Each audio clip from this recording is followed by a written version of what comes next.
Hello everyone, आज हम discuss करेंगे पंच थ्रू इफ़ेक्ट और अर्ली इफ़ेक्ट क्या होता है उसके बारे में। ठीक है, तो स्टार्ट करते हैं पंच थ्रू इफ़ेक्ट से कि पंच थ्रू इफ़ेक्ट बेसिकली होता क्या है। As we increase the reverse bias voltage of the base collector junction, depletion width increase and effective base with decreases. जब हम लोग जो बेस कलेक्टर जंक्शन जो होता है उसमें वो तो बेसिकली रिवर्स बायस में होता है, तो जब हम लोग रिवर्स बायस वोल्टेज को इंक्रीज करते हैं कलेक्टर बेस जंक्शन में, तो उस कंडीशन में क्या होता है कि डिप्लीशन विड्थ इंक्रीज होता है। जैसे कि मैंने पहले ही जब common emitter, common base, common collector configuration को स्टडी कर रहे थे लोग, तो उस वक्त उन्हें बताया था। ठीक है, उस कंडीशन में क्या होता है कि जो डिप्लीशन विड्थ होता है वो इंक्रीज करता है और उसके वजह से जो इफ़ेक्टिव बेस का जो विड्थ होता है वो डिक्रीज कर जाता है। ठीक है, we know that the base is less doped compare to collector और इमीटर। हम लोग जानते हैं कि जो बेस जो होता है वो बहुत ही लाइटली डॉप्ड होता है, मीन्स कि बहुत उसमें कम डोपिंग हुआ रहता है और बहुत ही थिन होता है। So at some point effective base width approaches zero and transistor will break down।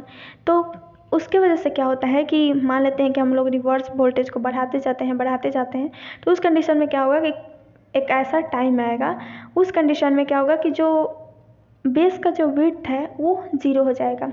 और जब बेस का जो विड्थ है वो अगर ज़ीरो हो जाता है, उस कंडीशन में जो ट्रांजिस्टर है वो ब्रेक डाउन कर जाएगा, ख़राब हो जाएगा। ठीक है, इस फेनोमेना को हम लोग क्या बोलते हैं, पंच थ्रू इफेक्ट बोलते हैं। इसको हम लोग रिच थ्रू इफेक्ट भी बोलते हैं। A simple way to reduce punch through effect is to increase the overall bulk doping level. इसका सिंपल वे है रिड्यूस करने का पंच थ्रू इफेक्ट को। ये जो पंच थ्रू फेनोमेना है उसको हम लोग रिड्यूस कर सकते हैं तभी जब हम लोग डोपिंग करते हैं, मीन्स कि हम लोग बेस जो या फिर इमीटर जो और जो कलेक्टर है उसमें हम लोग डोपिंग करते हैं, तो क्या होगा कि उसका जो ये जो पंच थ्रू इफेक्ट होगा वो खुद ही रिमूव हो जाएगा। ठीक है, तो ये एक सिंपल मेथड है जिसको हम लोग कर सकते हैं पंच थ्रू इफेक्ट को हटाने के लिए कि उसमें हम लोग डोपिंग करें। ठीक है, तो ये बेसिकली पंच थ्रू इफेक्ट है। नेक्स्ट जो है वो है early effect. Early effect in the bipolar junction transistor is the change in effective width of the base region by applying collector base voltage। ठीक है, जो अर्ली इफेक्ट होता है वो बेसिकली बाइपोलर जंक्शन ट्रांजिस्टर में होता है। ये बेसिकली तब होता है जब हम लोग जो VCB होता है उसको जब हम लोग इंक्रीज करते हैं, मीन्स कि जो आउटपुट साइड का जो रिवर्स जो बाइस में जो वोल्टेज कनेक्ट होता है उसको हम लोग जब बढ़ाते हैं, तो उस कंडीशन में क्या होता है कि जो विड्थ होता है बेस का वो कम हो जाता है, मतलब चेंज होता है। विड्थ जो होता है वो पतला होते जाता है और ज़्यादा डिक्रीज करने लगता है due to increase in depletion width. ठीक है, इसी फेनोमेना को हम लोग अर्ली इफेक्ट कहते हैं। ये जो अर्ली इफेक्ट होता है उसको डिस्कवर किया था जेम्स अर्ली ने। ठीक है, it causes the increase in reverse bias condition of the collector base junction. इसके वजह से क्या होता है कि रिवर्स बायस कंडीशन डेवलप होता है, इंक्रीज होता है कलेक्टर बेस जंक्शन में। In simple words, it amplifies the reverse biasing of the collector base junction causing the considerable decrease in width of the base. ठीक है, इससे बेसिकली क्या होता है कि जब हम लोग रिवर्स बायस को बढ़ाते हैं तो उस कंडीशन में क्या होता है कि जो डिप्लीशन विड्थ होता है वो तो इंक्रीज़ करता है, और डिप्लीशन विड्थ इंक्रीज़ करने के वजह से जो बेस का जो विड्थ है वो डिक्रीज होता है, जैसे कि पंच थ्रू इफेक्ट में होता है। ठीक है, The early effect is important in the output characteristics of common emitter and common collector configuration।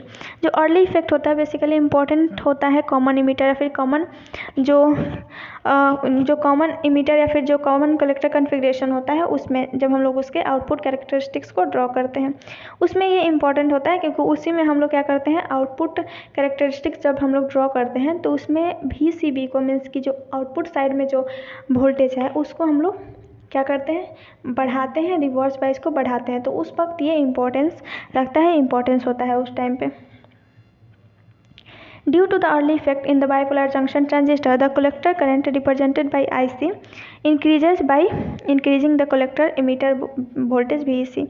इसके वजह से जो अर्ली इफेक्ट होता है उसके वजह से क्या होता है, कलेक्टर करंट जो होता है वो इंक्रीज कर जाता है, ठीक है, क्योंकि जब बेस विड्थ जो है वो क्या होगा, जब बेस विड्थ है जो है, बेस का जो विड्थ होता है वो डिक्रीज करने लगेगा, तो जो इमीटर होगा, जो इनपुट करंट होगा वो और जल्दी ही कलेक्टर में चला जाएगा और जो करंट होगा वो और ज़्यादा फ्लो होने लगेगा कलेक्टर में, ठीक है। तो उसको हम लोग बेसिकली उसको हम लोग आउटपुट करंट या फिर कलेक्टर करंट बोलते हैं। तो इसके वजह से अर्ली इफेक्ट की वजह से क्या होता है कि कलेक्टर करंट जो होता है वो ज़्यादा हो जाता है। जैसे कि हम लोग यहाँ पे सर्किट में देख सकते हैं, यहाँ पे फिगर में देख सकते हैं कि ये नॉर्मल डायोड है, सॉरी नॉर्मल ट्रांजिस्टर है। इसका जो विड्थ है वो नॉर्मल विड्थ है, डिप्लीशन विड्थ है इसका नॉर्मल, ठीक है। जैसे ही हम लोग वोल्टेज को बढ़ाते हैं, जो कि आउटपुट साइड में जो कलेक्टर और बेस में जो कनेक्ट होता है, जब हम लोग क्या करते हैं, ये मान लेते हैं कि यहाँ पे हम लोग मान लेते हैं एक बैटरी कनेक्ट किए हैं, ये रिवर्स वाइज में है, ठीक है। तो जैसे ही हम लोग वोल्टेज को बढ़ाते हैं, यहाँ पे ये माइनस है और ये प्लस है, ठीक है। तो रिवर्स वाइज है, तो इस वोल्टेज को जैसे हम बढ़ाते हैं तो यहाँ पे P साइड है, तो ये क्या होगा, इधर हो जाएगा निगेटिव साइड में, जिससे क्या होगा कि इसका जो विड्थ होगा वो इंक्रीज होगा, और इस विड्थ के इंक्रीज होने की वजह से क्या होगा कि जो बेस का जो विड्थ है वो डिक्रीज हो जाएगा, ठीक है। और इधर है इमीटर, इधर इमीटर है, तो क्या होगा कि पहले जितना टाइम लग रहा था उसको जाने में, पहले बेस में फिर उसके बाद कलेक्टर में, बेस का जो विड्थ है वो तो डिक्रीज हो गया।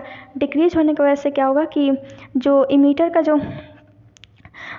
का जो करंट है वो क्या हो जाएगा, डायरेक्ट बहुत ही जल्दी क्या होगा, कलेक्टर में चला जाएगा, जिसके वजह से क्या होगा, कलेक्टर में बहुत ज़्यादा करंट हो जाता है, ठीक है।